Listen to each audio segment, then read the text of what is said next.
Tab কেলেঙ্কারিতে গ্রেপ্তার আরও এক অভিযুক্ত। ওই ধৃতকে এদিন মালদা জেলা আদালতে তোলা হয়। ধৃতের নাম সাব্বির আলম। তাকে উত্তর দিনাজপুর জেলার ইসলামপুরের কাজীবস্তি এলাকা থেকে গ্রেপ্তার করেছে মালদার হবিবপুর থানার পুলিশ। এদিকে হবিবপুর থানার অন্তর্গত কেন্দপুকুর উচ্চ বিদ্যালয়ের ট্যাব কেলেঙ্কারির ঘটনায় মোট 2 জন গ্রেপ্তার হয় হবিবপুর থানার পুলিশের হাতে। এদিকে এদিন তাকে বুলবুলচন্ডী গ্রামীণ হাসপাতাল থেকে স্বাস্থ্য পরীক্ষা করিয়ে জেলা আদালতে পেশ করা হয়। অভিযুক্ত সাব্বির আলম পুলিশের জেরায় স্বীকার করেন তার অ্যাকাউন্টে একজন মাটি কাটার টাকা রাখবে বলে অ্যাকাউন্ট নম্বর চেয়েছিল, তাই তাকে দিয়েছিলেন। ফলে এ ব্যাপারে তাকে ফাঁসানো হয়েছে বলেও জানান তিনি। আর গত রবিবার ইসলামপুর থেকেই গ্রেপ্তার করা হয়েছিল ওসমান আলী, মনসুর আলম, রওশন জামাল ও মোতাকার আলীকে। এছাড়াও বিধাননগর থেকে গ্রেপ্তার হয়েছে মাঝারুল আলম। আবার ট্যাব কাণ্ডে শিলিগুড়ি থেকে গ্রেপ্তার করা হয়েছিল 3 জনকে। তাদের মধ্যে রয়েছে দিবাকর দাস ওরফে বিট্টু, বিশাল ঢালি এবং গোপাল রায়। ধৃতদের মধ্যে বিশালের মাস্তুতো দাদা দিবাকর উত্তর দিনাজপুরের চোপড়ার একটি প্রাথমিক স্কুলের শিক্ষক। এই আবহে এবার গোয়েন্দারা দাবি করছেন দুর্নীতির মাথা আদতে এই শিক্ষক। এদিকে ধৃত গোপাল রায় আবার দিবাকর ও বিশালের জামাইবাবু হন।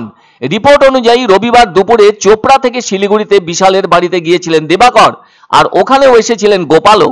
পরে সেবক রোডের একটি শপিং মলের সামনে থেকে 3 জনকে গ্রেপ্তার করেছিল পুলিশ। ধৃতদের বিরুদ্ধে অভিযোগ, বেহালার সরসোনা স্কুলের পড়ুয়াদের ট্যাবের টাকা আত্মসাৎ করেছেন তারা, যার ফলে 25শে নভেম্বর পর্যন্ত পুলিশি হেফাজতের নির্দেশ দিয়েছে আলিপুর আদালত।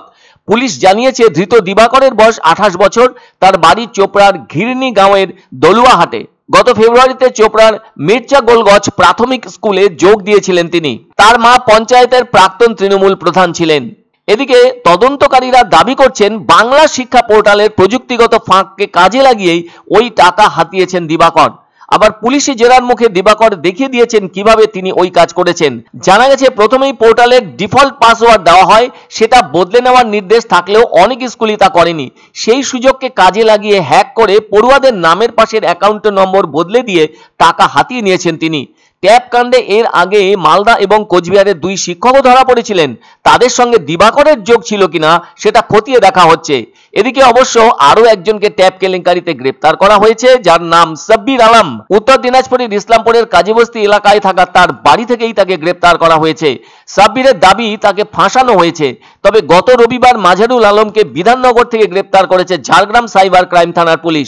মাঝারুলকে বিনপুর উচ্চ মাধ্যমিক বিদ্যালয়ের একাদশ ও দ্বাদশ শ্রেণীর 7 পড়ুয়ার অ্যাকাউন্ট থেকে টাকা হাতিয়ে নেওয়ার অভিযোগে গ্রেপ্তার করা হয়। ফলে সোমবার ঝাড়গ্রাম সিজেএম আদালতে তোলা হলে ধৃতকে 8 দিনের পুলিশি হেফাজত দিয়েছে আদালত। সব মিলিয়ে ট্যাব কাণ্ড নিয়ে বাংলার বুকে ভীষণই খারাপ ঘটনা ঘটে যায়। যদিও সরকার থেকে টাকা না পাওয়াদের অ্যাকাউন্টে সম্প্রতি সরকার থেকে পাঠানো ট্যাবের টাকা ঢুকতে শুরু করেছে বলে জানা গেছে।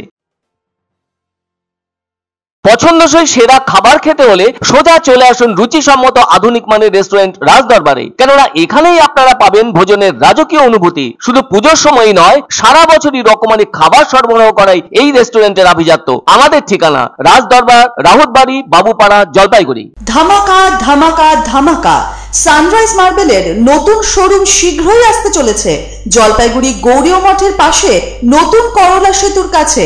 এখানে পাবেন আধুনিক টাইলসের রকমারি সম্ভার। এক অন্য অনুভূতির স্পর্শ পাওয়া যায় রয়কো ব্র্যান্ডের গেঞ্জি ও জাঙ্গিয়ায়। তাই ছোট বড় সবার পছন্দ রয়কো গেঞ্জি ও জাঙ্গিয়া। প্রস্তুতকারক জয়মনি হোশিয়ারি, কলকাতা। আনন্দ সংবাদ, আনন্দ সংবাদ। 30 বছরের নির্ভরযোগ্য প্রতিষ্ঠান ইন্দ্রমণি রাইস মিল। আমাদের কয়েকটি জনপ্রিয় ব্র্যান্ড হলো তাজ, বরলি, খুশি ইত্যাদি। আমাদের factory outlet CG trading company, Dinbazar, axis ব্যাংকের পাশে, জলপাইগুড়ি। এখানে সুলভ মূল্যে গুণগত মানের সব ধরনের চাল পাওয়া যায়। Phone number 9547029475।